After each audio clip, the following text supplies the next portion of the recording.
اعوذ باللہ من الشیطان الرجیم بسم اللہ الرحمن الرحیم یسبح للہ ما فی السماوات وما فی الارض الملک القدوس العزیز الحکیم هو الذی بعث فی الامیین رسولا منہم یتلو علیہم آیاتہ ویزکیہم ویعلمہم الکتاب والحکمہ۔ اب دیکھیے آپ، جیسے وہ آیت 3 دفعہ آ چکی تھی، یہ چوتھی مرتبہ آ رہی ہے۔ وہ بنیادی طریقہ کار کیا تھا؟ قرآن کی تلاوت۔ قرآن اس مقناطیس کے مانند تھا کہ جس کے اندر جس کی روح بیدار ہے اس کو کھینچ لے گا۔ یہ ہے آپ کا آلہ دعوت۔ اب آپ کے پاس وہ آ گئے جو سلیم الفطرت، کسی درجے میں سلام، جن کی زیادہ سلیم الفطرت اور زیادہ جو ہے وہ فوراً آ گئے۔ کچھ کو تھوڑا سا وقت لگا، پھر کچھ اور وقت لگا، کچھ اور وقت لگا، تو 12 برس میں مکے کی جو ہے وہ ہانڈی کے اندر پوری طرح بلو کر نکال دیا گیا۔ اور جو نکالا پھر ان کی تربیت، ان کی تعلیم اسی کتاب سے، حکمت قرآن پر بیس کر رہا ہے سارا پروسیس۔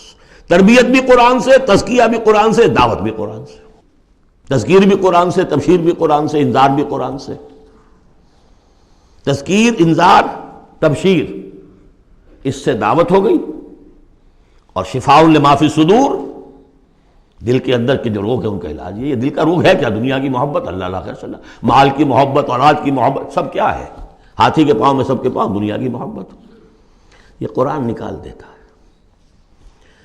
هو الذی بعث فی الامیین رسولا منہم، وہی ہے جس نے بھیجا، اٹھایا امیین میں سے ایک رسول، انہی میں سے۔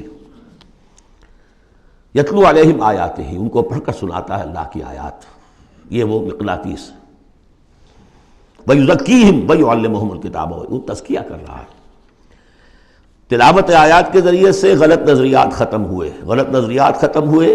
ان غلط نظریات پر جن ہمارے اعمال کی بنیاد تھی، ہر عمل کے پیچھے کوئی نظریہ ہے، کوئی ویلیو ہے جو آپ کے ذہن میں ہے، جس کے تحت آپ کوئی بھاگ دوڑ کر رہے ہیں، کوئی عمل کر رہے ہیں۔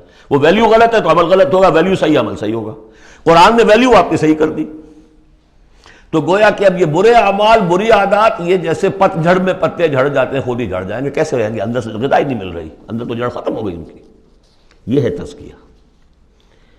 اور پھر تعلیم کتاب و حکمت، اب انہیں سکھاؤ، احکام دو، اور بڑی گہری بصیرت والی باتیں بھی سکھاؤ۔ وہ سب کے لیے نہیں ہے۔ اس کو وہ کہتے ہیں، جیسے کہ ہمارے ہاں عربی مدارس میں بھی اب ہے شعبہ تخصص۔ فارغ التحصیل تو تم ہو گئے، اب تخصص کرو۔ یہ اصل میں تعلیم حکمت جو ہے، یہ محمد رسول اللہ کی تعلیم کا اور تربیت کا شعبہ تخصص ہے۔ یہ سب کے بس کا روگ نہیں۔ وَمَن يُؤْتَ الْحِكْمَةَ فَقَدْ أُوتِيَ خَيْرًا كَثِيرًا يُؤْتِي الْحِكْمَةَ مَن يَشَاءُ وَمَن يُؤْتَ الْحِكْمَةَ فَقَدْ أُوتِيَ خَيْرًا كَثِيرًا۔ یہ اللہ تعالیٰ کسی کسی کو صلاحیت دیتا ہے۔ وَإِن كَانُوا مِن قَبْلُ لَفِي ضَلَالٍ مُبِينٍ، اور یقیناً اس سے پہلے تو وہ کھلی گمراہی میں تھے۔ وَآخَرِينَ مِنْهُمْ، اور محمد کو بھیجا ہے اللہ نے صرف امیین کے لیے نہیں، اوروں کے لیے بھی جو ہے تو انہی میں سے پوٹینشلی، لَمَّا يَلْحَقُوا بِهِمْ، ابھی ان میں شامل نہیں ہوئے۔ حضور سے ان کے بارے میں پوچھا گیا، حضور نے مجلس میں بیٹھے ہوئے تھے، سلمان فارسی ان کے کندھے پر ہاتھ رکھا، فرمایا حکمت اگر سریا پر بھی ہوگی تو اس کی قوم کا کوئی شخص اسے لے آئے گا۔ اور کم سے کم یہ کہ تمام جو حنفی مسلمان علماء وہ سمجھتے ہیں کہ اس حضور کی حدیث کا مصداق امام ابو حنیفہ ہے رحمۃ اللہ علیہ۔ بہرحال اس میں کوئی شک نہیں کہ ایرانی قوم جو ہے بحیثیت مجموعی بہت ذہین، فتین، فلاسفر ایک سے ایک بڑھ کر، متکلم سارے کے سارے ایرانی ہیں۔ یہ ساری چیزیں ان کے ہاں فلسفہ، منطق، دو چیزیں کی گھٹی میں۔ 3 مراکز رہے ہیں دنیا میں فلسفہ اور منطق کے، ہندوستان، ایران، یونان، 3 ہے۔ نمبر 2 پہ جرمنی آ جائے گا، اس لیے کہ وہ بھی ایرینز ہیں۔ یہ ایرینز ہیں، یہ حام کی نسل ہے میری تحقیق کے مطابق۔ اللہ تعالیٰ نے سام کی نسل کو چن لیا نبوت کے لیے، حام کی نسل کو چن لیا حکمت کے لیے۔ وآخرین منہم لما یلحقوا بہم، میرے نزدیک اس آیت کی صحیح تعبیر کیا ہے کہ ایک نیوکلیس، جیسے کہ اسٹرکچر آف ایٹم ہے، ایک نیوکلیس ہے، اس میں پروٹونز ہوتے ہیں، اور بھی بڑی بلائیں ہوتی ہیں، اب تو ایک سے ایک نکلی آ رہی ہیں۔ جب ہم نے فزکس پڑھی تھی تب یہ تھا کہ ایک نیوکلیس ہے، اس میں پروٹونز ہیں، پازیٹیو چارج ہے، اور پھر یہ ادھر جو ہے وہ اب جو الیکٹرانز چل رہے ہیں دائرے میں، بڑا ایٹم جو ہے وہ بہت سے دائروں میں۔ تو نیوکلیس اس امت کا امیین بنو اسماعیل اور ان کے تابع اہل عرب مشرکین، یہ نیوکلیس۔ پھر سب سے پہلے ایرانی آ گئے، پہلا جو ہے نیوٹرون الیکٹران ایرانیوں کا ہے۔ پھر رومی آ گئے، کچھ آ گئے ادھر سے، کچھ قبطی آ گئے ایجپشنز، ادھر سے آگے آپ بڑھے تو ہندی آ گئے، سندھی آ گئے، پہلے سندھی آئے پھر ہندی آئے، یہ سب ہیں اب مختلف دائرے، یہ بڑھتا جا رہا ہے۔ لیکن نیوکلیس امیین اور باقی سب آخرین۔ امیین میں سے چونکہ خود حضور تھے لہذا ان پر اتمام حجت آخری درجے میں ہو گئی، لہذا ان کے لیے کوئی رعایت نہیں تھی، اگر ایمان نہیں لائیں گے تو قتل کر دیے جائیں گے۔ یہ سورہ توبہ میں ہم پڑھ چکے۔ آخرین کے لیے رعایت یہ ہے کہ چاہیں تو اسلام لائیں چاہیں تو نہ لائیں، یہودی رہیں، عیسائی رہیں، کوئی رہیں، مجوسی رہیں، ہندو رہیں، سکھ رہیں، پارسی رہیں، جو چاہیں رہیں، لیکن نظام اسلام کا ہوگا، غلبہ اللہ کا ہوگا، دین ہم قائم کریں گے، تم رہو اپنے طور پر جو ہندو رہو، جو چاہو رہو۔ وآخرین منہم لما یلحقوا بہم وہو العزیز الحکیم، اور وہ عزیز ہے اور حکیم ہے۔ ذالک فضل اللہ یؤتیہ من یشاء، یہ اللہ کا فضل ہے، وہ دیتا ہے جسے چاہتا ہے، اللہ کا فضل ہے۔ اس فضل کے بڑے درجے ہیں۔ سورہ بنی اسرائیل میں آیت پڑھی، ان فضلہ کان علیک کبیرا، حضور سے خطاب ہے، سب سے بڑا فضل، سب سے بڑا فضل، سب سے بڑا فضل اس پوری کائنات میں محمد الرسول اللہ پر ہوا۔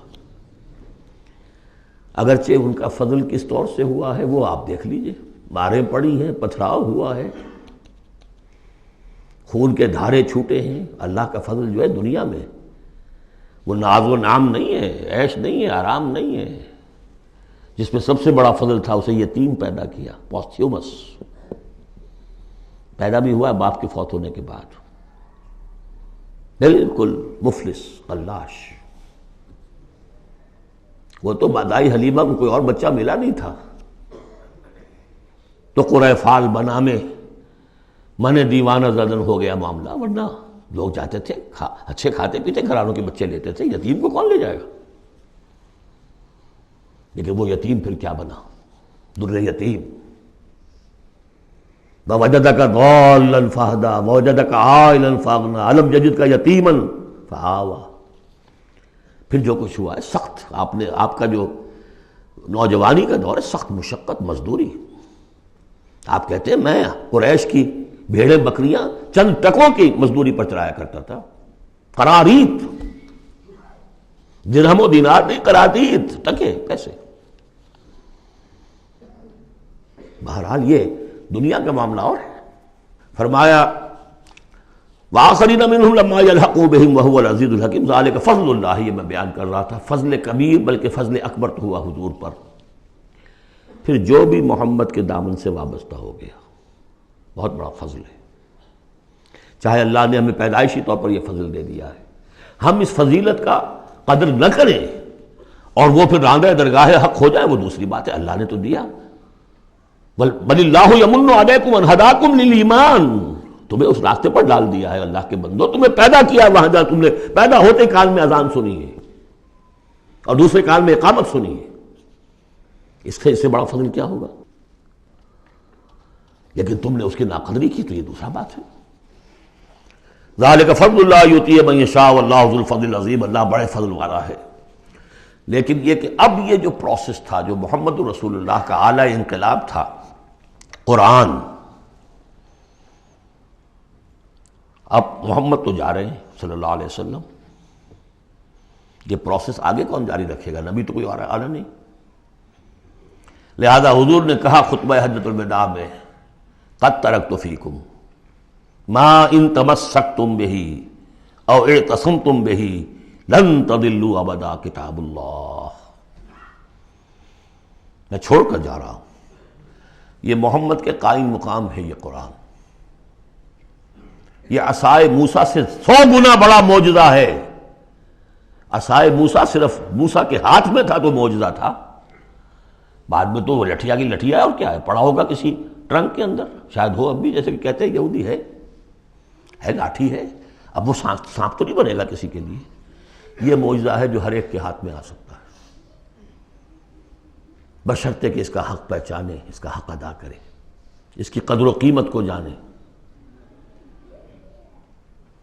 افبہذا الحدیث انتم مدہنون وتجعلون رزقکم انکم تکذبون، اس کے ساتھ تمہارا یہ معاملہ ہے، یہ مداہنت ہے۔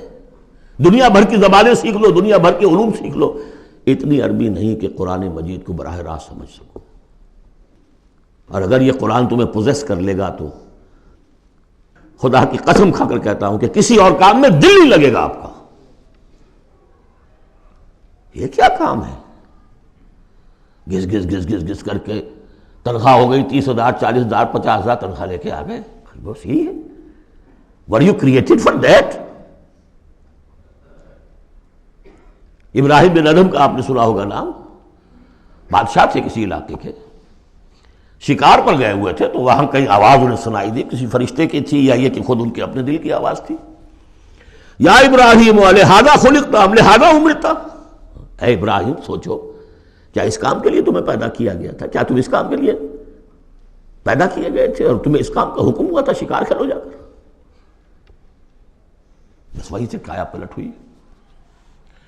تو سوچنے کی بات ہے۔ صدق اللہ العظیم۔